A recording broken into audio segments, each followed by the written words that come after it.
Primeiros pasos 2023-2024. Xa hai tempo tiñamos 3 pezas fundamentais para emprender a solicitude da exhumación dunha fosa colectiva no sur de Pontevedra, no concello de Salceda. A necesaria información oral dos veciños da parroquia de Soutelo.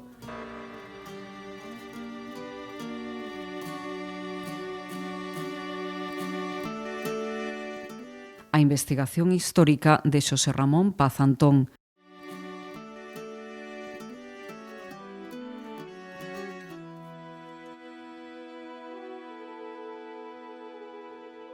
É un grupo de persoas e familiares dispostos a dar os primeiros pasos para pôr en marcha este proxecto e conseguir o financiamento.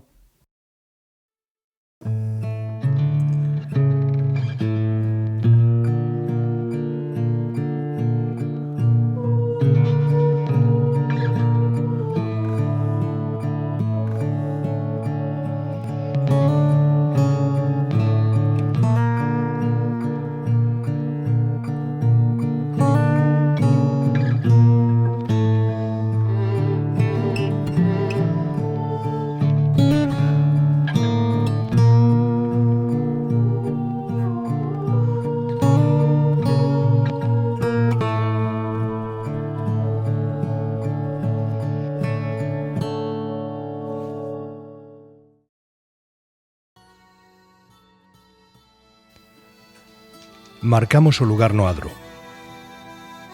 En tan só 5 días tiñamos que encontrar os restos de algúns dos 7 homes paseados en setembro de 1936 que foran soterrados nunha fosa no adro da igrexa de Soutelo, en Salceda de Caselas. Coñecíamos os nomes dos 7 asasinados a través das actas do Rexistro Civil de Salceda e do libro de defuntos da parroquia de Soutelo, mais descoñecíamos o lugar exacto onde os enterraran, porque o chan de terra fora pavimentado e construíran varios nichos pegados ao antigo muro do adro. Para escoller e marcar o posible lugar de enterramento, baseámonos na documentación oral recollida. 3 veciños da parroquia, Jesús, Consuelo e Ramón, falaban das súas posibles localizacións, moi próximas entre elas, no mesmo adro.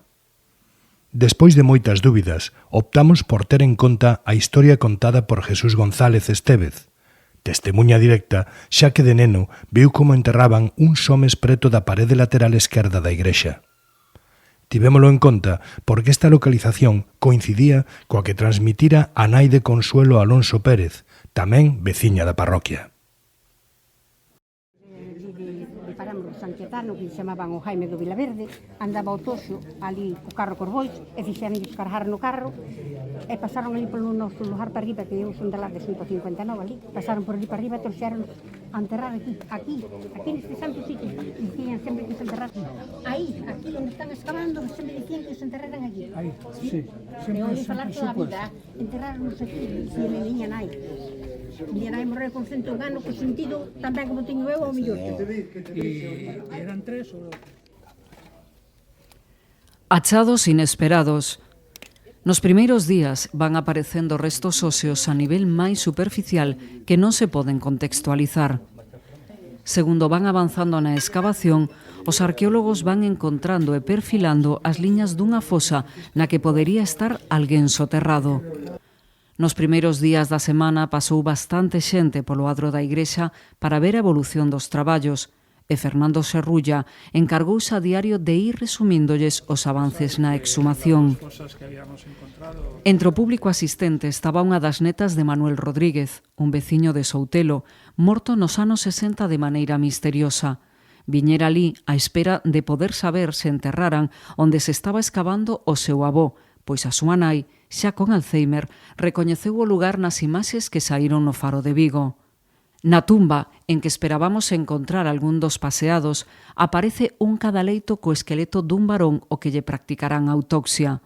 Despois das análises feitas polo antropólogo forense, parecía bastante probable que se tratase de Manuel Rodríguez, o veciño de Soutelo, mais a súa morte misteriosa nada ten que ver coa nosa busca.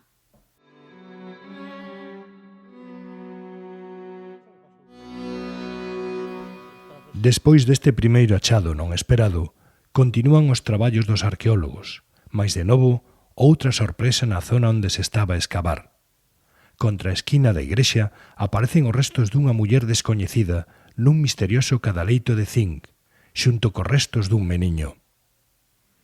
Tiñamos unha lixeira idea de que nos anos 60 enterraran por esa zona unha muller, mais non esperábamos que xusto fose na área escollida para a localización da fosa. Despois destas dúas sorpresas, en tan poucos metros escavados, que non cadraban co que esperábamos encontrar, esmorecían as esperanzas de poder achar algúns dos asasinados no 36. El cuarto día de búsqueda, ayer encontramos los restos de una persona que pudo morir en 1961 en un accidente o que pudo morir de forma violenta y que la familia lo reclama, y nos hemos encontrado que debajo de ese individuo, que no tiene nada que ver con las personas que buscamos, lógicamente, nos hemos encontrado con que tenemos una fosa alargada a todo lo largo de la excavación que hemos hecho hasta ahora, pero hasta el momento no hemos encontrado nada que nos haga pensar que estamos en la fosa que buscamos. Xa pouco tempo quedaba e parecía complicado poder localizar os restos dos 5 paseados veciños do Porriño e de Mos e outros 2 veciños de Tui. Mais como aínda tiñamos 2 días máis, proseguimos coa busca nesta zona tan remexida.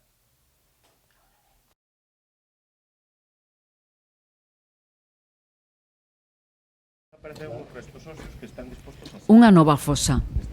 Segundo ían excavando máis cara ao fondo, Breogán e Alfonso enxergan outro enterramento en sentido paralelo á parede da igrexa, nun nivel máis profundo, por debaixo dos cadaleitos anteriormente atopados, percíbense os perfís da madeira de 2 caixóns. Está dentro. Entonces eso que temos ahora, a ver se está dentro da fosa ou está máis abaixo. Si unha vez que temos esa tira de terra, eso vamos relacionar con as cousas. Eso vamos a saber se abrirá, iríamos completar o que Agora si temos máis claro que a documentación oral manexada era fiable e non escolléramos mal a zona da excavación.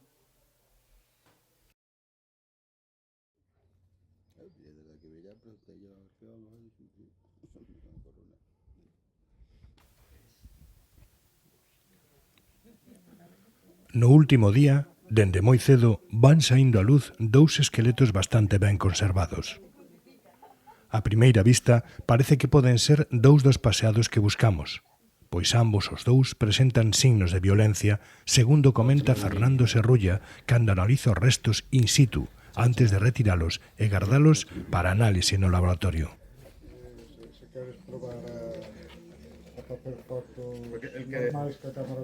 Agora compre esperar a ter máis información sobre eses restos óseos encontrados.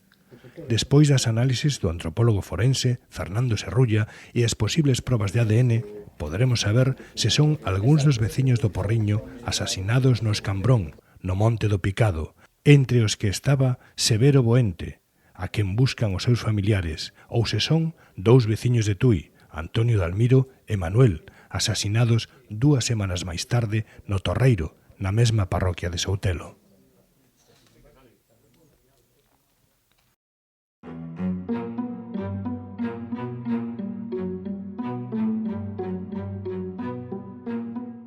De trabajo, sexto si contamos el primer día del viernes, y estamos muy satisfechos porque hemos encontrado 2 individuos con signos de violencia.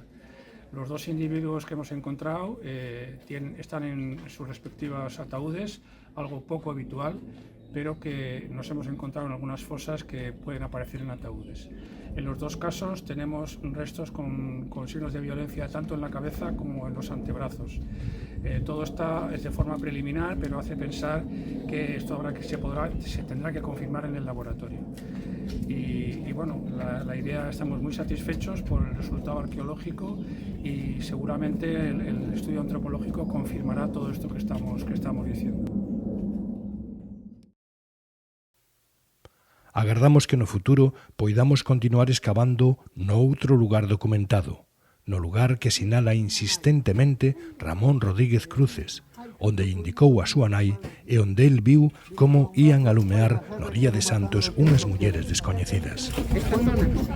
Era aquí. Agora aquí estamos salindo nada con máis xente aí o primeiro de Santos. A mañán e a tarde. De que ano, Ramón? Se choveu.